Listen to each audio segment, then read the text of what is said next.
Bismillahirrahmanirrahim. Assalamualaikum warahmatullahi wabarakatuh. Jumpa lagi kita di channel Sumber Dakwah Official. Nah, ini ada statement, bukan analisa tapi statement yang sangat menarik dari seorang ketum. Oke.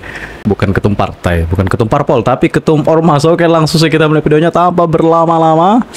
Ini saya lihat ini saya survei secara tidak langsung. Saya sebenarnya agak menyurvei di lapangan. Ternyata memang betul, memang real, memang fakta. Masih banyak, dan bukan masih banyak, sangat banyak yang mencintai Bapak Jokowi dan sangat merasa kehilangan jika beliau berakhir. Tapi alhamdulillah digantikan dengan Pak Prabowo dan Mas Gibran. Oke, kita tidak terlalu lama ngoceh, langsung di tempat videonya. Bismillahirrahmanirrahim. Let's go. Politik yang dimaksud adalah politik kebangsaan ya. Oke. Bukan politik personal atau partai politik. Nah, contoh misalnya ini Bang ya. Apa sih maksudnya menyakiti Jokowi? Dalam konteks Jokowi sebagai presiden harus kita jaga. Nah, kita nggak ingin bahwa transisi kekuasaan kemudian setiap berganti presiden kemudian presidennya nggak kita cintai. Nah, apapun kemudian warisan satu dengan warisan yang lain itu adalah bagian dari negarawan-negarawan yang mereka telah berjasa pada zamannya. Nah, harus kita jaga. Maka dalam konteks kemudian Jokowi adalah kita menegaskan, kita hormat dengan presiden. Nah, maka kemudian kira-kira siapa yang menyakiti presiden, dia ada berhadapan dengan ansor bangsa. Berhadapan dengan sumber dakwah juga. Apa makna dari kata menyakiti yang Ketua Umum barusan katakan? Jadi saya sebenarnya bicara begitu bukan karena semata-mata forum kemarin juga ya, bukan. Nah, ini ada kaitannya Bang dengan buku yang saya tulis sebenarnya. Kita tunjukin lagi. Ya, gimana? Penjelasannya gimana? Jadi saya itu bikin buku ini sebenarnya udah setahun yang lalu. Oke. Ini hadiah dalam rangka ulang tahun Presiden ke-52 kalau nggak salah ya. Oke. 62. 62 sorry. Ya, okay. Pada tanggal 21 Juni 2023. Nah, kenapa kemudian saya harus bikin buku ini? Karena saya sadari bahwa begitu banyak karya-karya luar biasa yang dibangun oleh pemerintah Jokowi. Ini tanpa saya menafikan yang lainnya ya. Saya melihat begini, ini mungkin tradisi juga yang harus dibangun. Betapa kemudian Tuhan tuh ngasih anugerah para pemimpin bangsa ini luar biasa. 7 presiden, 1 batang tubuh Indonesia. Kenapa saya katakan demikian? Karena antara satu presiden dengan presiden yang lain, toh faktanya nyambung. Betul. Contoh misalnya, apa yang dibangun oleh Bung Karno? Ini saya sebagai penulis ya. Yang dibangun oleh Bung Karno adalah isi kepala. Okay. Ya. Soal nasionalisme, kekuatan bangsa segala macam lah. Itu Bung Karno. Isi kepala diisi oleh Bung Karno. Lalu kemudian dilanjutkan oleh Pak Harto. Apa yang dibangun oleh Pak Harto? Yang dibangun Pak Harto adalah perut. Ekonomi ya. Dulu ada trilogi pembangunan kan. Pembangunan, oke. Setelah perut apalagi? Kita masuki fase transisi dari Presiden Habibie, kemudian Gus Dur, kemudian Bu Mega, kemudian SBY. Nah, ini transisi. Apa yang dibangun di transisi? Hati. Demokrasi diperkuat. Karena kalau enggak, Indonesia sudah pecah berkeping-keping. Bagaimana 4 pemimpin ini menjaga betul kedaulatan bangsa? Okay. Nah, hati. Lalu masuk ke Jokowi. Apa yang dibangun oleh Jokowi? Kaki, alas kaki, infrastruktur. Betul, ganteng.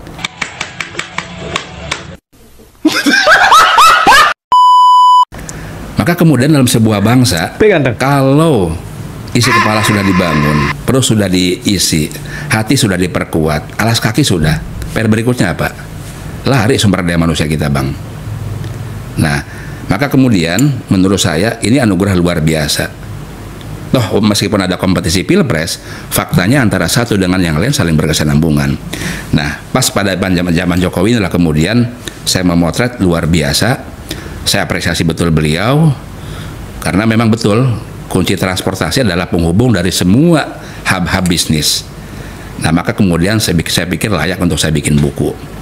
Nah, saya bikin buku dalam 12 bahasa. Nah, kenapa kemudian masuk bahasa-bahasa ini?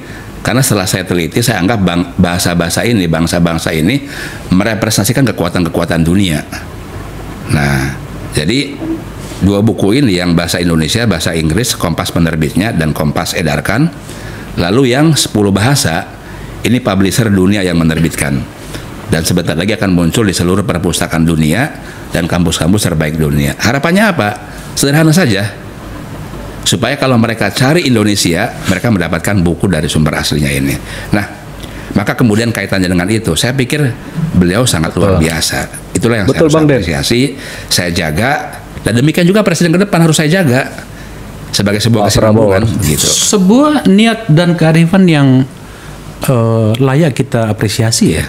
Menurut saya memang kehormatan seorang presiden itu harus kita jaga, apapun namanya. Dia telah melakukan banyak langkah untuk bangsanya. Koma. Ya kan? Belum titik. Selanjutnya adalah dalam situasi tertentu ada beberapa hal yang tampaknya itu perlu mendapatkan sikap kritis, dan saya berpikir organisasi seperti Ansor dan Banser itu bisa melakukannya.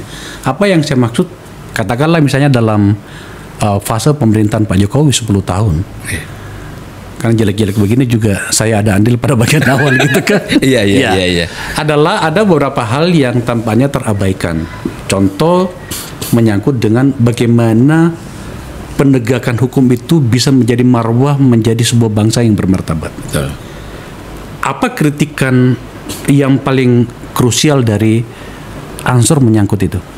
Soal hukum. Iya. Oke.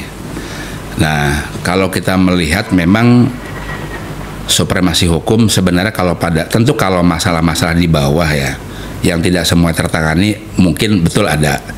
Tetapi secara komprehensif di level atas misalnya, bagaimana supremasi hukum kemudian berjalan dengan pertumbuhan ekonomi, kemudian berjalan dengan stabilitas sosial, ini semuanya berjalan dengan baik.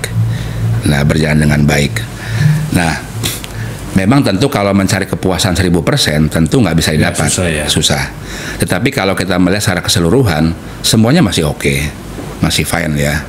Artinya stabilitas sosial juga terjaga dalam rangka menopang pembangunan yang besar. Pembangunan secara makro juga berjalan, apalagi kemudian fase-fase di mana kita mengalami fiskal yang sangat sempit, toh pembangunan infrastruktur juga lebar dilaksanakan. Ini kan artinya pemerintah perlu mencari terobosan-terobosan. Nah, yang kedua tetap memang nilai kita adalah nilai pada soal ini ya, berangkat dari nilai, berangkat dari value. Nah, jadi kalau kemudian terdapat sisi lain kesalahan, kelemahan segala macam, kita tetap tegak lurus pada keadilan. Aduh, itu ketua GP Ansor, Masya Allah.